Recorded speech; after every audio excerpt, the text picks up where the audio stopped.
Olhar Digital Business Journal. Oferecimento IBM. Vamos construir um planeta mais inteligente. TIM na Berlinda. Operadora recebeu ameaça do ministro das Comunicações e viu ações despencarem na Bolsa de Valores. Milhares de senhas hackeadas no Yahoo e no Formspring.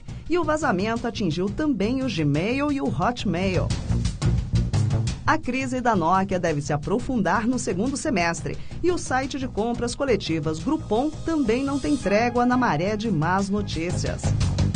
Mais um, malware contamina milhares de smartphones Android. O Windows 8 chega para os fabricantes em agosto. Olá, bem-vindos ao Olhar Digital Business Journal. Em nome de toda a equipe do Olhar Digital, quero agradecer o carinho com que vocês receberam esse novo produto.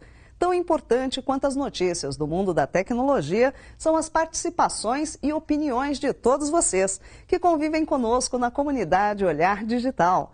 Então, fica registrado o nosso profundo agradecimento pelas mensagens, pelos e-mails e pela atenção que vocês dedicaram a essa nova edição do Olhar Digital.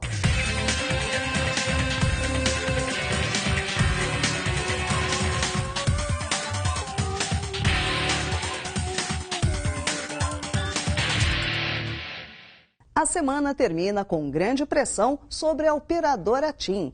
Na quinta-feira, o ministro das Comunicações, Paulo Bernardo, afirmou que as vendas de novos planos da TIM podem ser suspensas, caso a empresa não consiga diminuir o número de reclamações dos usuários. A TIM é quem acumula mais queixas entre as operadoras. As principais reclamações dizem respeito aos serviços de atendimento ao consumidor e, é claro, ao serviço de voz e de dados. A empresa se pronunciou, afirmando que cumpre à risca as determinações da Anatel. A resposta, no entanto, não foi suficiente para evitar que as ações da TIM sofressem forte desvalorização na Bolsa de Valores de São Paulo. Os dois principais sistemas operacionais do mundo estão prestes a ganhar novas versões. O ano ainda vai trazer grandes novidades para o mundo dos computadores. Primeiro, deve chegar a nova versão do sistema operacional que controla os Macs. O macOS Mountain Lion deve chegar aos usuários finais em agosto. A nova versão deve ser ainda mais próxima do iOS, o sistema operacional que controla os iPhones e iPads. Entre as boas novidades, o novo macOS deve incorporar a função Mirror no AirPlay. Traduzindo, tudo que você vê na tela do seu micro poderá ser reproduzido na tela da sua televisão, desde que os dois aparelhos estejam na mesma rede sem fio. Hoje em dia, quando você usa o AirPlay, a função espelho não está disponível.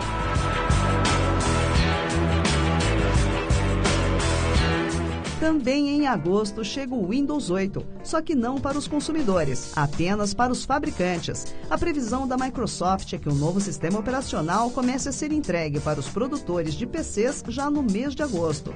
Isso significa que os computadores com o novo Windows devem mesmo chegar às prateleiras no mês de outubro. Nossas vidas digitais estão cada vez mais sujeitas a perigos virtuais. Nessa semana, 2 grandes vazamentos de senhas na internet chamaram a atenção novamente para a questão da segurança digital. Direto da redação online do Olhar Digital, nossa repórter Stephanie Kohn tem os detalhes. Stephanie, as vítimas foram o Formspring, o Yahoo, o Gmail e o Hotmail. Pois é, Marisa, grande preocupação para as equipes de segurança de TI. Primeiro, veio o vazamento de cerca de 400 mil credenciais de usuários do Formspring. Os nomes de usuários e as senhas dessas pessoas foram roubados por hackers. Segundo o Formspring, as senhas estavam encriptadas e foram resetadas, o que não teria causado maiores prejuízos aos usuários. Para quem não sabe, o Formspring é uma rede social de perguntas e respostas no estilo do Yahoo Respostas. Agora, o mais grave foi o que aconteceu com o Yahoo, não é, Stephanie? O problema resvalou também no Gmail e no Hotmail, não é isso? Realmente o problema do Yahoo foi mais grave. Nesse caso, um grupo de hackers que se autodenominou D33DS invadiu os servidores do Yahoo e roubou nomes de usuários e senhas de mais de 450 mil contas. Os hackers conseguiram invadir os servidores usando uma técnica conhecida como SQL Injection. Segundo o Yahoo, boa parte das contas hackeadas não estava mais ativa, mas o problema se espalhou também para o Gmail e para o Hotmail. Acontece que é possível fazer login em serviços do Yahoo usando contas desses dois outros serviços. E alguns usuários que fizeram isso recentemente acabaram tendo suas informações violadas. O grupo que invadiu as contas disse num comunicado que a intenção deles era somente chamar a atenção das empresas para as deficiências nos esquemas de segurança.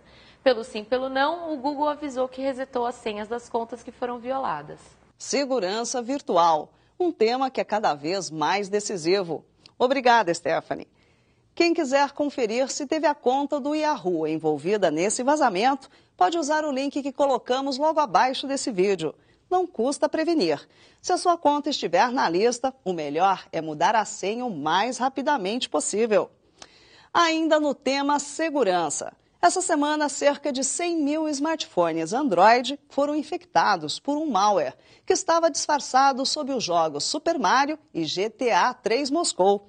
O Google retirou o aplicativo de sua loja depois que a Symantec emitiu o alerta.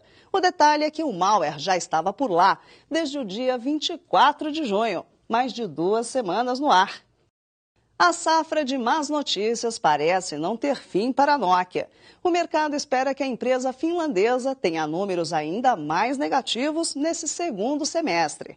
E olha que os números do primeiro semestre já foram bem ruins. Situação semelhante vive a RIM, que é a fabricante dos aparelhos BlackBerry.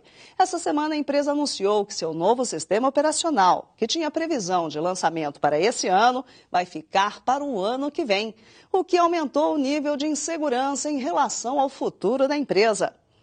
Tem más notícias também para o Groupon, o site que popularizou as compras coletivas na internet. A crise no Groupon começou pouco depois das ações da empresa começarem a ser oferecidas na Bolsa de Valores nos Estados Unidos. O problema é que o número de reclamações de usuários e a quantidade de reembolsos que o Groupon vem sendo obrigado a fazer para os clientes insatisfeitos estão comprometendo o desempenho financeiro da companhia.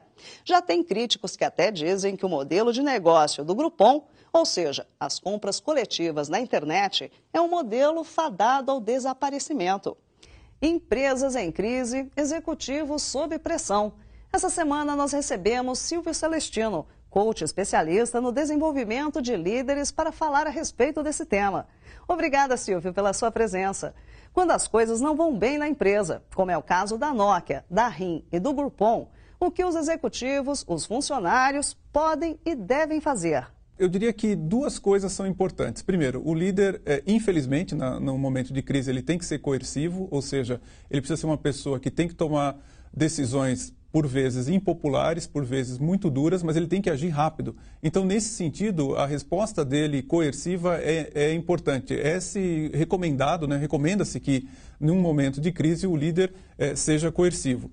A segunda coisa é um processo um pouco mais longo, inclusive muito utilizado no desenvolvimento da liderança empresarial, é que o líder ele precisa assumir determinadas posturas fundamentais para que ele se desenvolva no momento de crise e que ele seja capaz de desenvolver pessoas também no momento em que ele está passando. Primeira coisa que ele precisa fazer é responder o que ele consegue controlar. Ou seja, em todo momento de crise, em todo momento de adversidade, se o líder ou a pessoa que está em crise consegue controlar algo, ela ganha possibilidades maiores de lidar com a situação. A segunda coisa que ele deve responder é o seguinte, pelo que eu serei responsável. Ou seja, independente de quem causou a situação, qual é a responsabilidade que ele vai assumir no decorrer da crise. A terceira coisa que o líder deve responder é o seguinte, qual é o alcance da adversidade, qual é o alcance da crise. Então, muitas vezes a crise ela é derivada de um planejamento estratégico que está atrasado ou que não foi implementado apropriadamente. Às vezes a crise ela tá ocorrendo porque de fato há uma contração no mercado ou porque os concorrentes estão lançando tecnologias mais velozes. Ou seja, ele precisa determinar exatamente qual é o problema que está gerando a crise para que ele possa atacar. E, por último, o fator fundamental para que você possa se desenvolver em um momento de crise e lidar com a crise é você procurar determinar quando ela termina. Qual será o momento-chave em que você consegue perceber que, olha, a crise diminuiu ou a crise está sob controle? Agora, você tocou num ponto que eu acho fundamental, Silvio, que tem acontecido nos últimos anos. para quem trabalha, né, com tecnologia, né? Isso que você falou, que as pessoas talvez tenham o sonho de ser o técnico dos técnicos, né? Agora, cada vez mais, o que se coloca para os executivos de tecnologia é que a necessidade deles terem uma visão de gestão, uma visão estratégica, é cada vez maior, né? Essa é uma tendência irreversível, não dá mais para pensar em ser o técnico dos técnicos. Eu vi uma pesquisa em uma cúpula de estratégia que ocorreu há 2 semanas que me deixou realmente muito surpreso, porque ele dava o ranking dos profissionais que o CEO da empresa contactava ou conversava quando o assunto era inovação. E para mais absoluta surpresa, o ranking eu não vou saber decor, mas era mais ou menos assim. Primeiro ele falava com o CFO, depois ele falava com o pessoal de marketing, o pessoal de vendas e assim sucessivamente. E por incrível que pareça, e eu não quero aqui achar que isso seja desrespeitoso, mas ele fala primeiro com o pessoal de RH e o pessoal de tecnologia, o CIO, o CTO, é o 8º que ele se comunica. Quer dizer, isso não pode acontecer. Hoje, a natureza do negócio de uma empresa é a tecnologia, então ela deveria ser capaz de se comunicar com o pessoal de tecnologia da organização para poder ter orientações em termos estratégicos, em termos de inovação. Mas isso não acontece. E não acontece por quê? Porque ainda o pessoal de tecnologia, mesmo em cargos elevados, fala muito mais uma linguagem técnica do que uma linguagem estratégica. Silvio Celestino, coach, especialista em formação de lideranças, de líderes no mundo empresarial. Eu queria agradecer a sua participação aqui no Olhar Digital Business Journal e fica o convite para você voltar mais vezes para discutir com a gente esses desafios que são técnicos, tecnológicos, mas que são principalmente desafios de relacionamento e de liderança. É verdade. Muito obrigado pela oportunidade. Antes da Apple. Essa semana circulou a notícia de que já é possível comprar o iPhone 5 na China. Detalhe: o aparelho nem foi lançado pela Apple. Aliás, não tem nem data de lançamento definida. 2 últimos destaques da edição de hoje. Na segunda-feira, a Microsoft promete anunciar o novo Office. A versão 15 deve ter como destaque a possibilidade de interação, usando gestos e telas sensíveis ao toque. E uma boa ideia! Em Nova York, as antigas cabines telefônicas estão ganhando novo uso. Um projeto piloto está transformando as cabines, que praticamente não são mais usadas por ninguém, em hotspots gratuitos. Basta estar no raio de 100 metros de distância para poder se conectar e navegar pela web de graça. O Olhar Digital Business Journal vai chegando ao fim, mas fica o convite para que você não perca o Olhar Digital neste domingo, na Rede TV.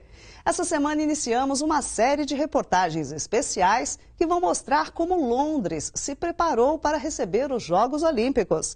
São detalhes dos estádios, as arenas, do sistema de transporte público e da segurança. Tudo está pronto e, é claro, com muita tecnologia. Não perca! Olhar Digital. O futuro passa primeiro aqui. Tchau!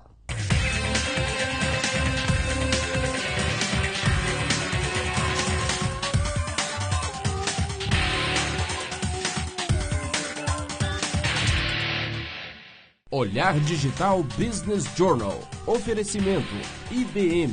Vamos construir um planeta mais inteligente.